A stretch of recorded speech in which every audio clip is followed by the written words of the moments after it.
Hello everyone. This time I will talk about the Itazuke site. The Itazuke site are located in Hakata-keiyu, Fukuoka City, Fukuoka Prefecture. It is a ruin from the late Jomon period to the Eei period. The plain is surrounded by the Sangan and Seifuri mountain ranges. Its north side faces Hakata Bay, the gateway to Japan. So, since ancient times, there has been active exchange with the mainland and the Chosen. The Mikasa River and Moruka River flow into Hakata Bay. The Itazuke site are located on a plateau between these two rivers. Now the landscape there has changed. However, it is believed that there was a river in this area even during the Eei period. People probably settled here because of the presence of water, which is necessary for survival. The plateau of the Itazuke site can be roughly divided into three areas. They are called the Northern Plateau, the Central Plateau and the Southern Plateau. The surrounding area was a marshland and was used for rice paddies. What is currently being developed as ruins is the remains of this central plateau and rice fields. And there is also a Itazuke ruins Yayakin. Now let's take a look at what kind of ruins a Itazuke site are. When you actually go inside, there is a model that is easy to understand. This model is located at this current location. And now I'm going down this path and into here. As you can see, it has a moat.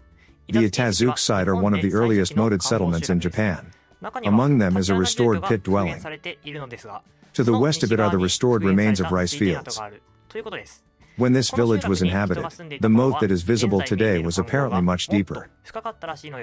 In fact, what we see now is a shallower moat than what was there back then.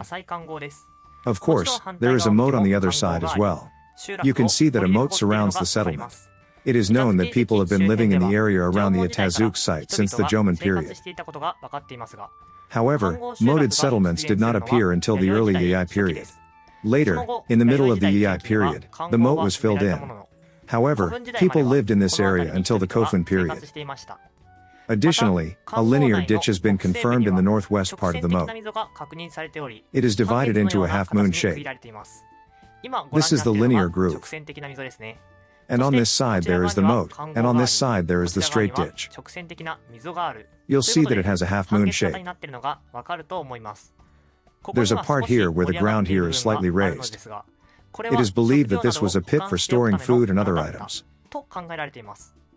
I moved to the former rice fields on the west side. Before that, I'd like to talk about how the Itazuke site were discovered. After the end of World War II, during excavations at the Toro site in Shizuoka Prefecture, the first traces of rice paddies in Japan were discovered. This proves that rice cultivation existed during the Eei period. The excavation work attracted attention from all over Japan, and it has influenced many archaeologists. Of course, the impact reached Kyushu as well. Tadahiro Aizawa, who discovered the Iwajuku site, was also influenced by the discovery of the Toro site. However, it has been proven that rice cultivation existed during the Eei period. The next question is, when and where in Japan did rice cultivation begin? At that time, two pieces of earthenware were discovered. One is earthenware from the late Jomon period. The other is earthenware from the early Eei period. In other words, the site where these two earthenware were discovered existed at the transition between the Jomon period and Eei period. It must have contained important clues about rice cultivation.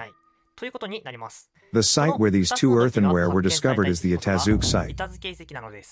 However, the question I mentioned earlier, when and where in Japan rice cultivation began, is still being debated today. I won't go into detail because it's not something an amateur like me can comment on. However, the world's oldest cultivated rice was found in the middle reaches of the Yangtze River. As a result, there are three main theories about it. The first theory is that it was transmitted to Japan from the Yangtze River basin via the Chosen. The second theory is that it was transmitted directly to Japan from the Yangtze River basin. The third theory is that it was transmitted to Japan from the Yangtze River basin via the Nansei Islands. It is not clear at this stage which of these three is the correct answer. So it's not going to be on a school exam. I will explain what we know at this stage. Farming tools such as stone knives, spades, and shovels were discovered at the Itazuke site. It is known that people used these tools to cultivate rice fields and make waterways. When you hear about rice cultivation in the Eei period, you might have a primitive image in mind. However, even back then, people continued to grow rice in ways not very different from today. When we think about it this way, we can see the level of technology that people had at that time. Nearby is a building called the Tazuk Ruins Yayakin. When it comes to time so long ago, it's hard to imagine what things were like back then. However, inside the museum there is a model that recreates what it was like at the time, which makes it very easy to understand. Of course, excavation materials are also on display. If you are interested in that, please go there.